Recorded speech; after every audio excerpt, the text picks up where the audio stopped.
말씀은 룻기 1장 1절에서 5절입니다. 사사기에 이어서 룻기 1장 1절에서 5절 말씀입니다.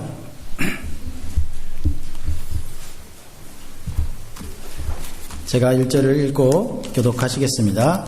사사들의 치리하던 때에 그 땅에 흉년이 드니라.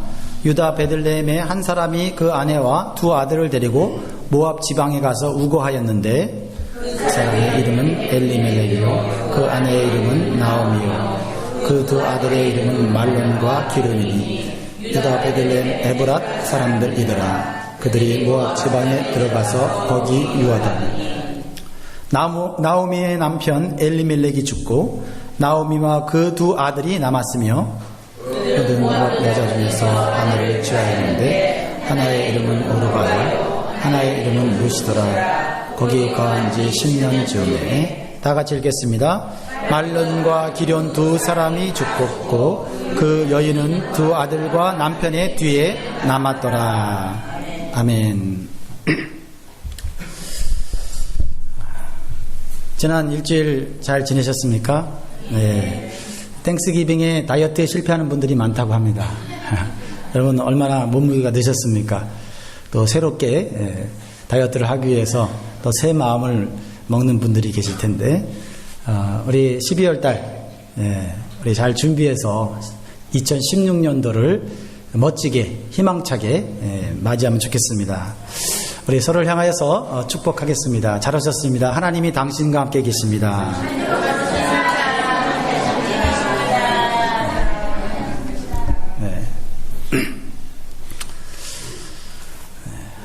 오늘 말씀은 나오미의 선택이라는 말씀을 나누려고 합니다. 여러분 나오미라는 이름을 들어본 적 있으세요? 네, 성경에 나오는 이름입니다. 그리고 우리 간혹 우리 주변에 아이들 이름을 네오미라고 우리 지을 때가 있지요. 이 나오미라고 하는 이 여인은 불행 중에서 축복을 받은 여인입니다. 오늘 앞에 그림을 하나 볼 텐데요.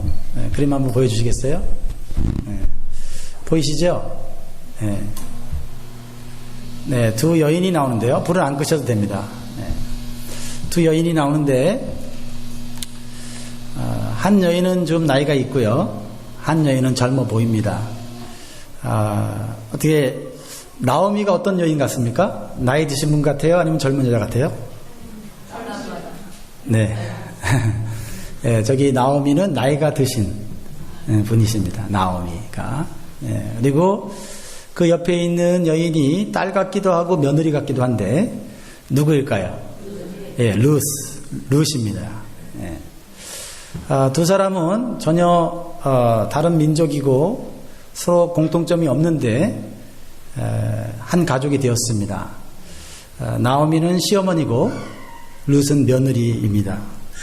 어떻게 두 여인이 만나게 되었을까요? 이 두 여인의 만남은 불행이었습니다. 그러나 이 불행한 만남이 나중에 축복의 만남으로 바뀌게 된다는데 오늘 이 말씀에 의미가 있습니다. 나오미의 가족은 베들레헴에서 모압이라고 하는 곳으로 이민을 가게 됩니다.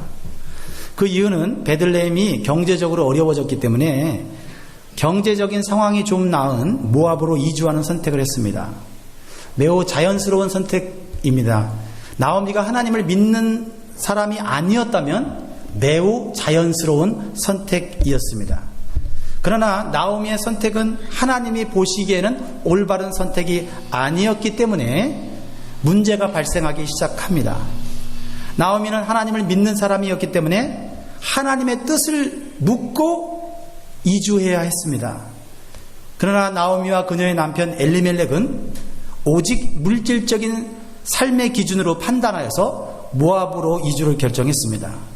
결과적으로 모압으로 이주한 지 10년 동안 불행한 사건들이 가정에서 연속적으로 일어나기 시작합니다. 모압은 하나님을 전혀 믿지 않는 민족이었고 하나님이 가장 싫어하시는 우상을 섬기는 그런 문화 속에서 있는 곳이었습니다. 이 나오미 가정에 일어난 불행한 사건들을 한번 읽어보겠습니다. 3절부터 5절까지 한번 읽어보겠는데요. 같이 한번 읽어보죠. 3절 시작. 나오미의 남편 엘리멜렉이 죽고 나오미와 그 두 아들이 남았으며 그들은 모압 여자 중에서 아내를 취하였는데 하나의 이름은 오르바요 하나의 이름은 루시더라. 거기 거한 지 10년 즈음에. 5절 말론과 기련 두 사람이 다 죽고 두 아들과 남편 뒤에 남았더라. 나오미 혼자 남았다는 것이 오늘 본문의 결론입니다. 나오미는 베들레헴에서 사는 것보다 모압에서의 삶이 더 나을 것이라고 생각했습니다. 그러나 예상했던 물질적 풍요와 행복은 생각처럼 얻어지지 못했고요. 물질보다 더 중요한 사람을 잃어버렸습니다. 무엇보다 가장 중요한 하나님과 하나님에 대한 믿음을 잃어버리고 말았습니다. 나오미는 이런 결과를 알았더라면 베들레헴에서 결코 떠나지 않았을 것입니다. 그러나 누가 미래를 알 수 있습니까? 이것이 우리 인간의 한계인 것입니다. 그래서 우리 인간이 할 수 있는 것은 겸손하게 무릎 꿇고 하나님으로부터 지혜를 얻고 선택하는 것인 줄 믿으시 바랍니다. 오늘 나오미의 삶을 통해서 배우게 되는 것은 우리 성도의 삶에는 떠나야 할 장소가 있고 머물러야 할 장소가 있다는 겁니다. 뭐라고요? 떠나야 할 장소가 있고 머물러야 할 장소가 있다는 것입니다. 흉년의 땅 베들레헴은 떠나야 할 장소입니까? 머물러야 할 장소입니까? 머물러야 할 장소였습니다. 풍요로운 땅 모압은 떠나야 할 장소였습니까? 머물러야 할 장소였습니까? 떠나야 할 장소였다. 여러분 어떻게 잘 아세요? 야, 이게 다 영적으로 분별력이 아주 대단한 분들만 모였었네요. 그 이유는 베들레헴은 신앙의 자리였기 때문입니다. 하나님과 연결된 장소였기 때문이죠. 그러나 때때로 신앙의 자리는 고난의 자리로 바뀌기도 합니다. 흉년이라는 고난이 찾아오고 다툼이라고 하는 갈등이 찾아오고 핍박이라는 고통이 찾아옵니다. 그러나 그곳에는 하나님이 계시기에 하나님 안에서 인내하고 믿음 안에서 견디면 반드시 형통하는 자리가 바로 베들레헴이라고 하는 것입니다. 하나님을 믿고 열심히 신앙생활을 하는데 왜 고난이 찾아오고 고통이 찾아올까? 갈등하며 의심할 때가 있어요. 내가 신앙생활 열심히 하는 것 같고 내가 그래도 기도하고 말씀대로 사는 것 같은데 왜 내 삶에 고난이 찾아오는가 하면서 믿음이 흔들릴 때가 있다는 겁니다. 그러나 하나님을 믿는 가운데 찾아오는 고난과 어려움은 큰 문제가 되지 않는다는 사실을 기억하시기 바랍니다. 하나님이 간섭하는 가운데 일어난 고난이에요. 하나님의 계획 가운데 일어난 고통입니다. 그 속에서 하나님의 뜻을 발견하기만 하면, 그리고 그 뜻을 알고 순종하기만 하면 언젠가는 해결되는 문제인 것입니다. 그러나 오히려 하나님을 믿지 않는 가운데서 찾아오는 불행이 큰 문제라는 것입니다. 하나님 없이 하나님을 의지하지 않고 오는 불행은 망하는 길이고 회복되기 어려운 문제라는 것입니다.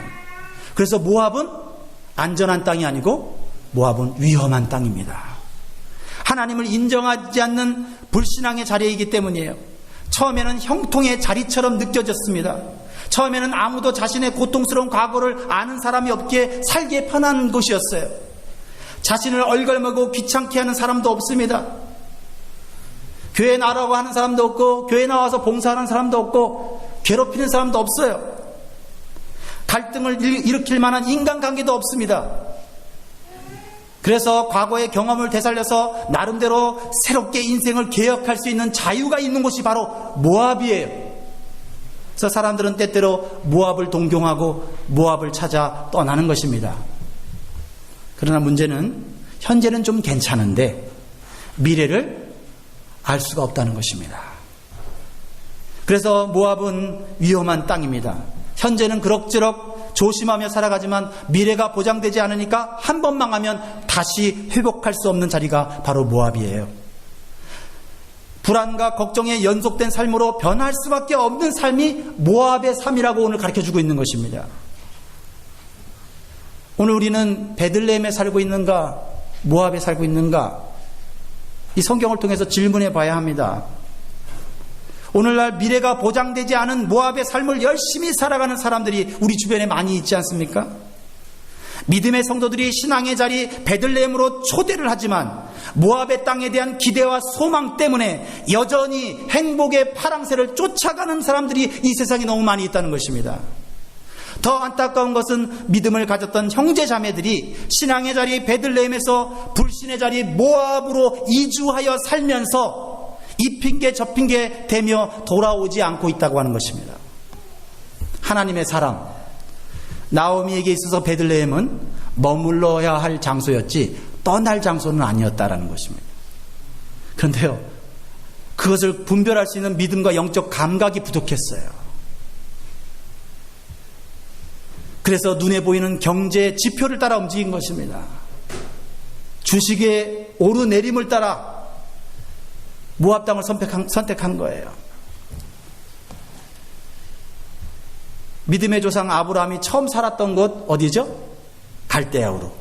갈대아 우르는 떠날 장소입니까? 머무를 장소입니까?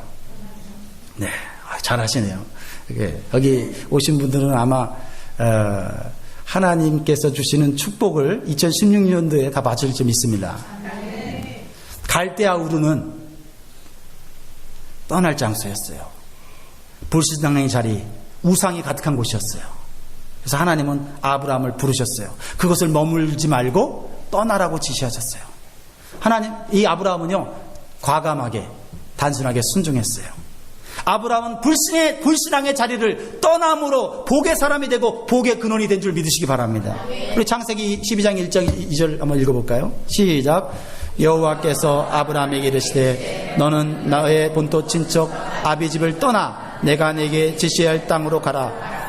내가 너로 큰 민족을 이루고 내게 복을 주어 내 이름을 창대케 하리니 너는 복의 근원이 될지라. 할렐루야. 하나님은 복을 주시는 분이십니다. 하나님은 미래를 계획하시는 분이십니다. 하나님이 떠나라고 하는 곳은 불신앙의 자리입니다. 여러분, 아브라함은 정들었던, 익숙했던 자신의 삶을 던지고 도전하는 삶을 살았어요. 그런데 믿음의 사람 아브라함도 한때 믿음이 흔들렸어요.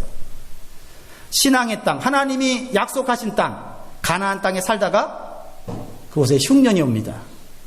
오늘 본문에 나타난 흉년, 그리고 아브라함 때문에 일어났던 흉년이 오볼렙이 됩니다. 아브라함은 어떻게 선택했을까? 나오미는 흉년을 피해 모압으로 내려갔습니다. 아브라함은 어떤 선택을 했을까요? 아브라함도 흉년에는, 경제적인 어려움에는 맥을 추지 못했습니다. 그의 믿음도 그 경제적인 어려움에는 아무 소용이 없었어요. 그래서 옛 습관대로 물질을 따라, 환경을 따라 육신적인 선택을 하게 됩니다. 그래서 어디로 갑니까? 풍요의 땅. 하지만 불신의 땅으로, 애굽으로 이주하게 됩니다. 그런데요, 그곳에서 예상치 못한 일이 벌어집니다. 사랑하는 사람을 잃고 맙니다. 누구입니까? 아내를 바로 왕에게 빼앗기게 된 것입니다. 사람이 계획하고 판단하지만 우리의 인생은 우리가 원하는 대로 돌아가지 않는 것 같습니다. 오늘날도 물질 때문에 사람을 잃어버리고 하나님을 잃어버리는 사람이 너무나도 많이 있습니다. 아브라함의 조카 롯이 그런 사람이었습니다. 아브라함과 함께 신앙생활을 할 때는 고생도 했지만은 하나님의 은혜 가운데 평안하게 살았습니다. 그런데 조금 물질의 맛을 경험하자 이 롯은 하나님 없는 세상을 동경하기 시작했어요. 그래서 선택한 곳이 바로 소돔과 고모라였다는 것입니다. 그러나 그것은 죄악이 너무 많아져서 하나님께서 멸망시키려고 계획하던 땅이었어요. 그러나 롯은 그것을 분별할 영적 감각이 없었습니다. 사람이 보기에는 좋은데 하나님 보시기에는 멸망시킬 땅이었다는 겁니다. 그럼 어떻게 할 수 있습니까, 우리가? 영적 감각이 있어야 됩니다. 영적 감각은 하나님과 연결되어야 합니다. 연결되는 생활을 해야 합니다. 창세기 13장 10절 보십시오. 창세기 13장 10절 다 같이 읽겠습니다. 시작. 이에 롯이 눈을 들어 요단들을 바라본즉 소알까지 온 땅에 물이 넉넉하니 여호와께서 소돔과 고모라를 멸하시기 전이었는 거로 여호와의 동산 같고 애굽 땅과 같았더라. 여러분, 이 말씀 속에 아이러니가 있지 않습니까? 롯의 눈으로 볼 때는 여호와의 동산 같고 풍요로운 땅과 같은 애굽 땅과 같았다고 보였는데, 정작 그 땅을 향한 하나님의 계획은 멸망이었다는 거예요. 그 땅에 가면 더 많은 돈을 벌고 비즈니스를 크게 해서 자손들과 자녀들과 행복하게 살 것이라고 롯은 주도적으로 선택을 했어요. 예전에는 아브라함 따라다니면서 아브라함 믿는 하나님 믿고, 아브라함이 예배드리면 같이 예배드리고, 아브라함이 기도하면 같이 기도하면서, 그래도 그 밑에서 신앙생활하면서 하나님 은혜 가운데 살았어요. 이제 롯이 돈도 많아지고 또 자기 경험도 많아져서 자기가 스스로 주도적으로 선택을 했는데, 좋다고 선택한 그곳이 하나님이 멸망시키고자 하는 곳이었다. 우리 이게 인생의 아이러니 아닙니까, 이게? 눈에 보기에 좋다고 선택하면 물질보다 귀중하고 가치 있는 것들을 잃어버릴 수 있음을 보여주고 있는 거 아닙니까? 그런데 롯이 멸망당하는 소돔과 고모라에서 아브라함의 중보기도로 가까스로 목숨을 구했어요. 그의 아내는 끝까지 물질에 대한 미련을 버리지 못해서 그만 소금 기둥이 되어버렸죠. 두 딸과 롯이 살게 되었는데, 딸들이 아버지에게 술을 먹이고 동침하여서 아들을 낳았는데 그 이름이 모압과 암몬이었어요. 결국 롯은 모압의 조상이 된 것입니다. 이렇게 불신앙적이고 부정적인 방법으로 생겨난 민족이 모압이에요. 근데 그 땅에 지금 누가 있어요? 그 땅에 하나님의 사람 나오미가 살고 있는 것입니다. 이것이 나오미의 선택이었다라는 것입니다. 여러분, 1절을 다시 보면, 사사들의 치리하던 때에 그때 흉년이 드니라. 유대 베들레헴에 한 사람이 그 아내와 두 아들을 데리고 모압 지방에 가서 우고하였는데, 여러분, 이 구절이 그냥 어떤 한 가정이 베들레헴에 살다가 모압으로 가서 이사해서 살았더라는 얘기를 그냥 단순히 하는 것일까요? 아닙니다. 사사가 치리하던 때, 영적으로 어두웠던 때에 한 가정의 모습을 보여주면서 이스라엘 전체의 영적인 암흑을, 어둠을 보여주고 있는 거예요. 즉 오늘날의 어두운 이 세상의 모습을 보여주고 있는 거예요. 하나님 성도 여러분, 지금 우리는 어느 땅에서 살기를 소망하고 있는지 정직하게 자신의 마음을 점검해야 할 때입니다. 너무나 세상이 어두운 이때에 우리의 마음을 어디에 두고 살아가야 하는지 생각해 보게 만드는 말씀이라고 생각합니다. 베들레헴에 마음을 두고 살기를 원하는지, 아니면 모압의 마음을 두고 살려고 하는지 살펴보아야 됩니다. 조금 어렵고 힘든 일이 생기면 눈에 보기 좋은 모압으로 떠날 생각을 하고 있는지 살펴보아야 한다는 것입니다.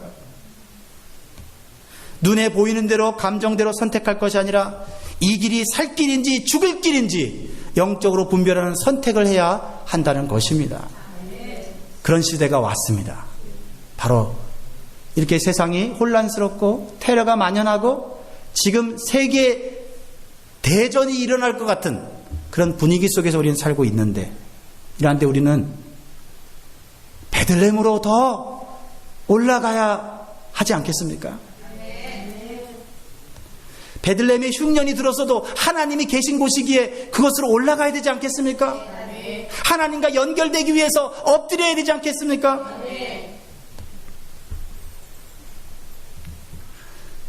인디언들이 아메리카 서부의 대평원을 거침없이 누리던 시절에 죽음의 계곡이라는 골짜기가 있었답니다. 용감한 개척자들, 탐험가들이 말을 달려서 이 계곡으로 가기만 하면 돌아오질 못하는 거예요. 어느 날 용감한 젊은이가 그 이유를 알아보기로 굳은 결심을 했습니다. 그러자 인디언들이 말렸어요. 그곳에 가면 죽는다. 너보다 용감하고 너보다 능력 있는 사람들이 갔다가 다 거기서 죽었다. 그런데 이 용감한 젊은이는 조금도 약해지지 않고 화창한 여름날 계곡을 향하여 말을 달렸습니다. 죽음의 계곡 근처까지 왔으나 아무 일도 일어나지 않았어요. 근데 젊은이가 계곡 근처까지 가까이 왔을 때 두 갈래길이 있었어요. 한 길은 사람이 지나가기에 편한 곳이었고 다른 한 길은 가시나무와 덩굴로 무성하게 얽혀진 그런 길이었어요. 양편 길 모두 계곡 아래 강과 연결된 그런 길이었습니다. 이 젊은 탐험가의 첫 번째 유혹은 넓고 쉬운 통로를 선택하는 것이었습니다. 그러나 조심성 있는 이 젊은이는 나뭇가지를 꺾어갖고 그 넓은 길에 만나는 그 땅으로 나뭇가지를 던졌습니다. 그러자 놀랍고 두려운 일이 생겼어요. 그 나뭇가지는 땅으로 금방 가라앉고 말았어요. 바로 모래펄이었어요. 늪지대였어요. 마침내 젊은이는 많은 사람들이 다시 돌아올 수 없었던 이유를 알게 됐어요. 그 넓은 길은 보기에는 쉽지만은 죽음의 계곡으로 직통하는 길이었어요. 그는 칼을 꺼내어 좁은 길을 막고 있는 가시덩굴을 힘겹게 잘라내고 강으로 통하는 길을 만들어냈습니다. 그 길의 마지막 끝에 통나무 하나가 모래펄에 놓여져 있는 것을 발견하고 그 통나무를 가지고 계곡 건너편으로 안전하게 건널 수 있었다고 합니다. 성도는 길이 있다고 해서 아무 데나 가면 안 됩니다. 생명의 길을 볼 수 있는 영적인 눈이 있어야 올바른 선택을 하는 것입니다. 그래서 잠언 16장 25절에 이렇게 말합니다. 어떤 길은 사람의 보기에 바르나 필경은 사망의 길이니라. 여러분이 선택하는 길이 여러분 눈에 보기 좋아도 사망의 길일 수도 있다는 사실을 한번 생각해 보시기 바랍니다. 마태복음 7장 13절로 14절에 주님은 우리에게 이렇게 말씀하셨습니다. 같이 읽겠습니다. 시작. 좁은 문으로 들어가라. 멸망으로 인도하는 문은 크고 그 길이 넓어 그리로 들어가는 자가 많고 생명으로 인도하는 문은 좁고 그 길이 협착하여 찾는 이가 적음이니라. 여러분, 앞으로 여러분 인생길을 생명의 길을 찾아가는 복된 분들이 되시기를 간절히 소원합니다. 두 번째, 성도의 신앙은 주도적이어야 합니다. 뭐라고요? 주도적이어야 된다. 성도의 신앙은 주도적이어야 돼요. 세상에 끌려다니는 것이 아니라 주도적이어야 됩니다. 여러분, 나오미 가족이 베들레헴에서 모압으로 이주할 때 시대적 상황으로 우리가 좀 미루어 볼 때 여인인 나오미가 주도적이지는 않았을 거라 생각해요. 여인이었고 아내였기 때문에 남편이 주도하는 것에 동의하고 함께 모압으로 갔을 것입니다. 남편의 결정이 신앙적인 결정이 아니고 남편의 결정이 물질 중심적인 선택이었지만은 나오미도 그것이 옳은지 그른지 잘 판단하지 못하고 있었다는 거예요. 그래서 주도적이보다는 수동적인 입장에 있었다는 것입니다. 그러나 이주한 지 얼마 안 돼서 가정의 경제를 책임지고 있는 남편이 죽고 말았습니다. 남편의 주도적인 계획 속에서 모압에 와서 예상치 못한 불행을 경험한 나오미는 정신을 차리고 주도적인 신앙을 회복했어야 합니다. 하나님의 뜻을 묻고 다시 베들레헴으로 돌아왔어야 합니다. 오늘 본문을 보면 본문의 결론을 보면 그래요. 그러나 나오미는 여전히 수동적인 자세를 취하고 있었어요. 왜 그랬을까요? 왜냐하면 믿고 의지하는 대상이 두 사람이나 있었기 때문이에요. 누굽니까? 바로 두 아들입니다. 그 두 아들은 남편이 죽은 이후에 큰 힘이 되었고 위로가 되었던 아들들입니다. 오늘 말씀 3절을 읽어보겠습니다. 3절을 보면 나오미의 남편 엘리멜렉이 죽고 나오미와 그 두 아들이 남았으며, 여러분, 남았다는 이 단어를 여러분 기억해야 됩니다. 남았지만 하나님을 의지하지 않으면 남은 것이 아니라는 거예요. 여러분, 노아 홍수 때 누구만 남았습니까? 불순종한 모든 사람들은 다 물에 빠져 죽었습니다. 그런데 노아와 그 아들들은, 가족들은 남았다고 얘기했어요. 그 남았다는 단어가 똑같은 단어예요. 두 아들이 남았기 때문에 하나님께 돌아갈 마음이 없었습니다. 두 아들과 함께 가문을 일으키고 두 아들과 함께 성공적인 삶을 살 수 있을 거라 생각한 겁니다. 그래서 두 아들들을 믿음이 없는 불신앙 가운데 있는 모압 여인들과 결혼을 시키게 되는 것이지요. 그런데 그 의지하던 두 아들도 하나씩 죽게 되었다는 것입니다.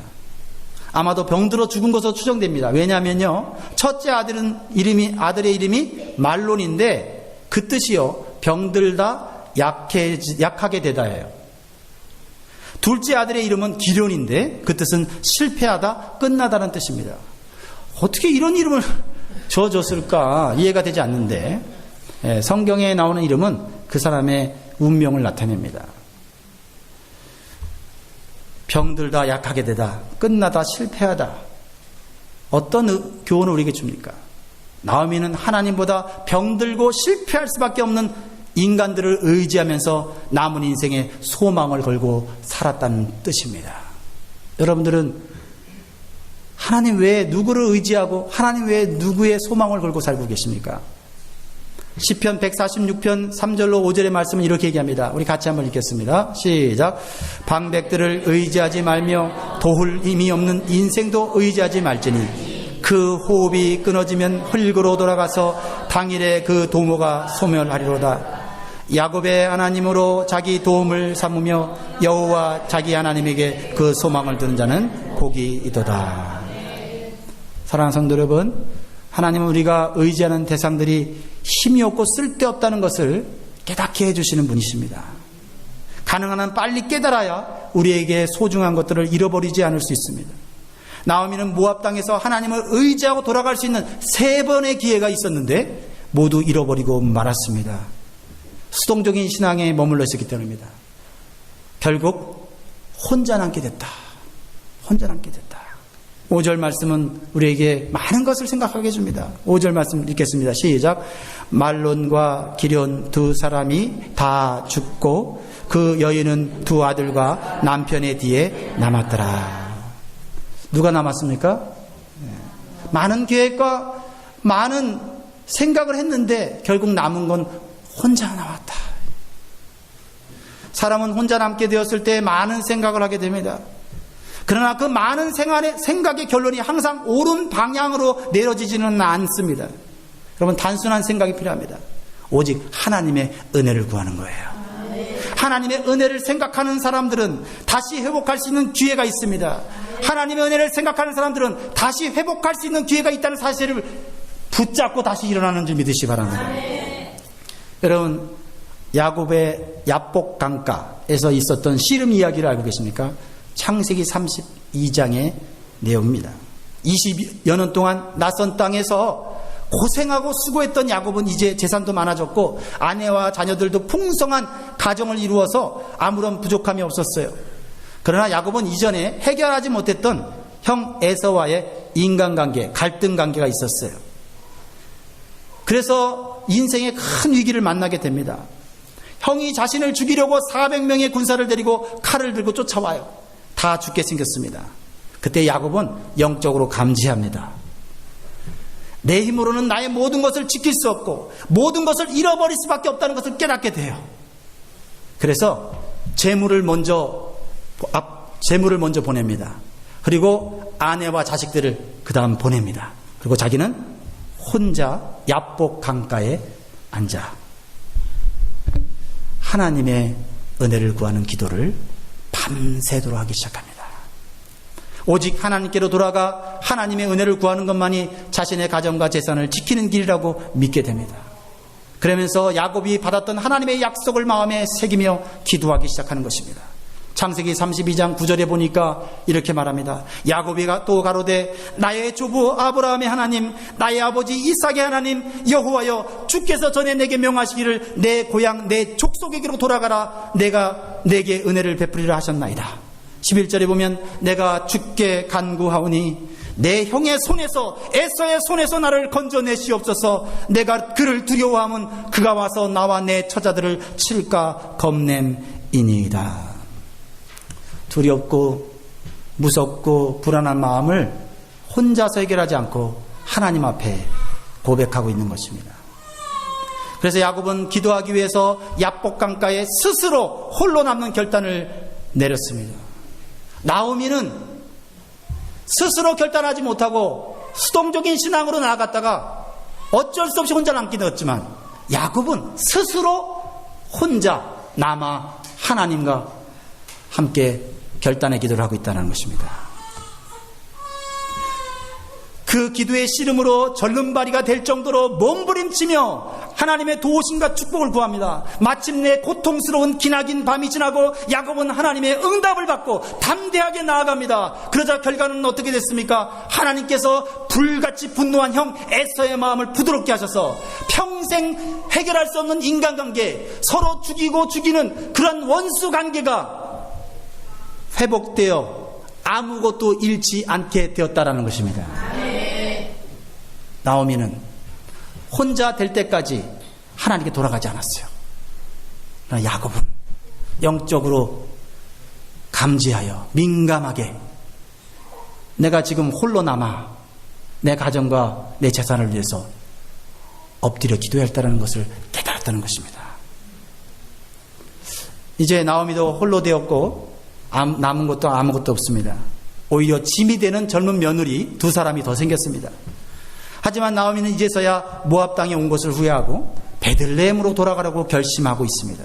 베들레헴에 임한 하나님의 은혜를 바라보고 있다는 것입니다. 여기에 빛이 있는 것입니다. 여기에 소망이 있는 것입니다. 오늘 읽지 않았지만 6절을 한번 읽어볼까요? 6절 시작. 그가 모압 지방에 있어서 여호와께서 자기 백성을 권고하사 그들에게 양식을 주셨다함을 들었으므로 이에 두 자부와 함께 일어나 모압 지방에서 돌아오려 하여. 여러분, 흉년이 들어서 떠난 베들레헴에 다시 하나님의 은혜가 임했다는 소식입니다. 베들레헴의 땅에 흉년이 들어도 하나님이 계시기 때문에 그것은 회복할 땅인 것입니다. 모압 땅은 아무리 풍요로워도 하나님이 안 계시기 때문에 한번 망하면 끝까지 망한 장소예요. 나오미는 이제야 깨닫게 된 겁니다. 나오미는 지금까지 수동적으로 끌려다니는 신앙을 바꾸어 주도적으로 결단하고 행동하는 신앙으로 나아가는 것입니다.